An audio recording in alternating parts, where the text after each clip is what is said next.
So other than monkeys, which other creature has been made to glow in the dark by scientists? The answer is all three.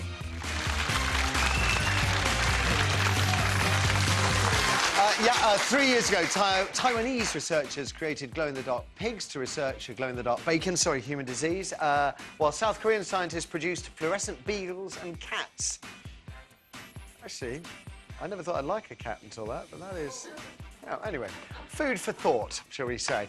You're watching The Right Stuff with Hardeep Singh Kohli, Amanda Lamb and Deborah Meaden. Her new book, Common Sense Rules, is hitting shelves next week, Thursday. But first, I suspect we'll have a heated debate here. Are there no limits to science, so long as the men and women in lab coats come up with a cure for all manner of hideous diseases? Apart from the ethical debate surrounding fiddling with nature, interfering with a creature's DNA, what if we do find a cure for everything? Will that be it? Do we all then live together forever? Or will Mother Nature simply throw up a new plague, something we can't cure, that'll do us all in? That's my fear. Paranoid.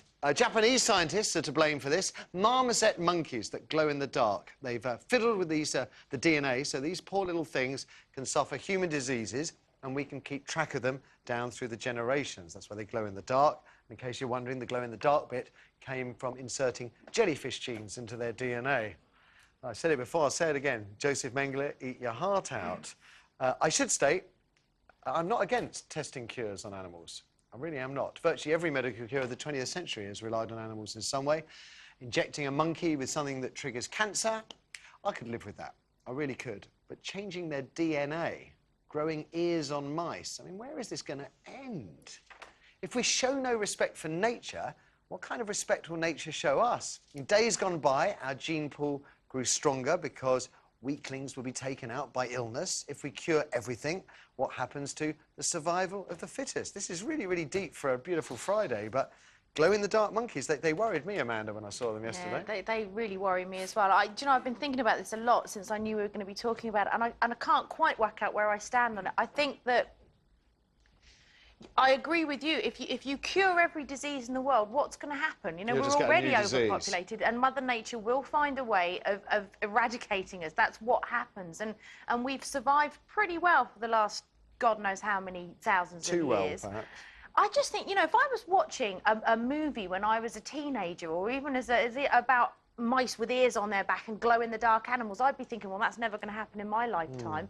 And it is, and it worries me that we're taking it too far. I mean, but then if you had a relative with Parkinson's disease... I was about to say, if I or one of my relatives had a disease that could be cured by doing something like this, would I feel differently? Probably would, but I'd worry that we're mucking about with Mother Nature, and she's a bigger force than us. I worry that some of these diseases are more prevalent because we're living much longer than we used to. 200 years ago, we'd be dead by 45, so Alzheimer's wouldn't have been a problem, for example. But it's already an overpopulated world, isn't it? And so if we wipe out all the major diseases, Mother Nature will find a way, I'm sure, of knocking us back. Is it acceptable then, fiddling with monkey DNA? I don't think you should fiddle with any monkeys or their DNA. I really don't. But no, I don't think you should. And that's, you know, it just frightens me. My primary concern is, I have to say, I agree with you. I think it's not an easy decision to make, but I think, to some extent, trying to create cures for serious life-threatening diseases and testing stuff on animals is a necessary evil. What I don't agree with is testing shampoos on animals, making dogs smoke cigarettes.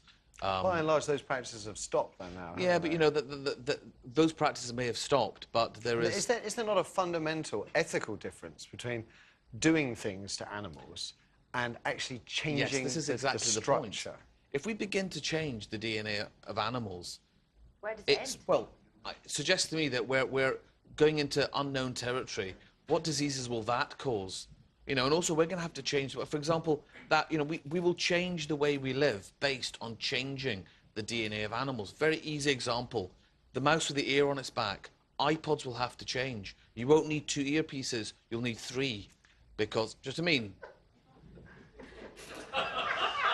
Which I think, when you reflect later on, you will laugh yourself silly. But I actually think we are beginning to... I mean, you know, there were all sorts of scare stories around the beginning of HIV/AIDS, for example.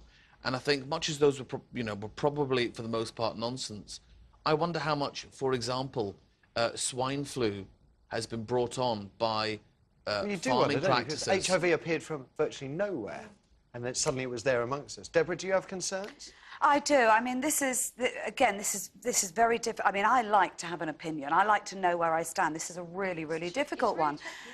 But I actually understand both sides for a reason. I think a year ago, if you'd asked me the same question, I would have been very clear that I think this is a very, very dangerous territory for many, many reasons. It's one thing, we've been genetically engineering for years. Dog breeding is genetically engineering, but it's within species. Yeah. You know, to take a jellyfish particle of DNA and put it in another species, that is so beyond nature. Nature has drawn lines. Nature has said species can mate within species. Nature stops you crossing species, and here we are saying, but we know better. What we can do is take DNA. Sorry, but the other side of that, so I would have argued vehemently and strongly against this until a year ago when I had a relative who was diagnosed with MS. And then I think, actually, if I was offered that cure, or if they were offered that cure, would I not be thankful that these tests were made? So it watered down this really strong opinion that I had. And I thought, you know, I could argue equally strongly the other day. That's why it's a great dilemma, and why I'm thrilled to say it. Kirsty's just told me we've had loads and loads of calls, which is good. So, Kirsty, let's hear something. We have, first we have Alex on line 1. OK, Alex, good morning. Morning, Alex. Morning. Hi there. So, changing the DNA in monkeys? Hey, is that acceptable? Well, personally, I think it's unnatural. Why would you try to kill another animal? Seriously. Well, if you were to, if in simple terms, if you were to kill an animal to save a child, you would almost certainly kill an animal to save a child. Yeah, but if you think about it, you're killing another, maybe, monkey child who still has a chance, who should have a chance to live, shouldn't be thrown its life away as well. So are you aware that just about every drug you've ever taken in your life, every headache tablet, every piece of shampoo you've used, have probably all been tested on animals all the way along? Yeah, but still, it doesn't... So, wait, so you'll benefit from all of that, and then we're in a situation where science is saying, well, we may have a cure for some really hideous diseases here. What we need to do is to start fiddling with the genetic makeup of animals, and we might get some of the way there. Yeah, but still, you're making it basically another species.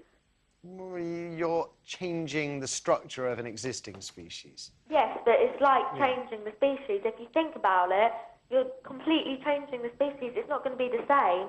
Whereas someone like my brother thinks genetic engineering is the answer, where I completely disagree. OK. All right, Alex, thank you. Let's have another. Jackie's on line 5. Jackie, good morning. Hi, good morning. Hi, so, I agree with a lot of your panel in what they've said, and I've really vehemently appalled at how they can use animals for testing after all the years we've seen of ridiculous things happening like dogs, after they knew very well they virtually wiped out a species of beagle because of it. Let's look forward, Jackie, rather than back, OK? So we're not talking here about the bad old days of dropping shampoo in bunny rabbits' eyes. We're talking about changing the genetic makeup of a species in the hope of finding a cure for illness. Now, I said earlier, I personally would not have a problem with monkeys being given cancer if that is how we, in order to find a cure. I wouldn't have a problem with that. I do have a problem with actually changing the makeup of the monkey in order to find a cure. I have problems with changing genetics Right. altogether, personally. Right. I've had cancer. I had cancer when I was 25. Right. And at that time, even though I had a young child, I would have volunteered to have tested something out. I really would have done. I wouldn't want it tested on an animal. And I've got something now that I could well lead to having Parkinson's. And although I think that there's millions of ways of testing, I really do not think you should change the genetic makeup of a species. With how many species are being wiped out across this planet? I don't know, but Jackie, tell me this. Say that they could extract a cure for Parkinson's by genetically changing an animal's structure. Wouldn't you want to benefit from that cure? To be perfectly honest, no. Not if I thought it was damaging another animal or another human being. If somebody volunteers for it, that's another matter. And if I want to leave my body to science because they may be able to... I have allergies to all sorts of things, including medicines. If they want to test something on me when I'm gone and I leave my body to them, I think that's fine. if they want to use parts of my body. I've volunteered to do it, but those animals haven't. Why did we need... did anybody know why the pig, the cat and the other animal needed to glow in the dark? They're all for research into diseases. Yes, but I don't believe you need to glow in the dark, Matthew. No, it's so that they can track the animal line in which they're testing, and they're basically trying to give the animals human diseases and track the lines down. With Romford County Council turning the lights off at night. I'm so glad you could lighten the load just at the end. Oh, that's why I was burnt. There is very little humorous about that at all, really. And I'm also sort of suspicious that these scientists, are they primarily motivated by curing people or coming up with a really great commercial cure? I don't know. We'll leave that hanging in the air. Thank you for the call, Jackie. Thank you, everybody. We have to move on to Suspicious Minds next.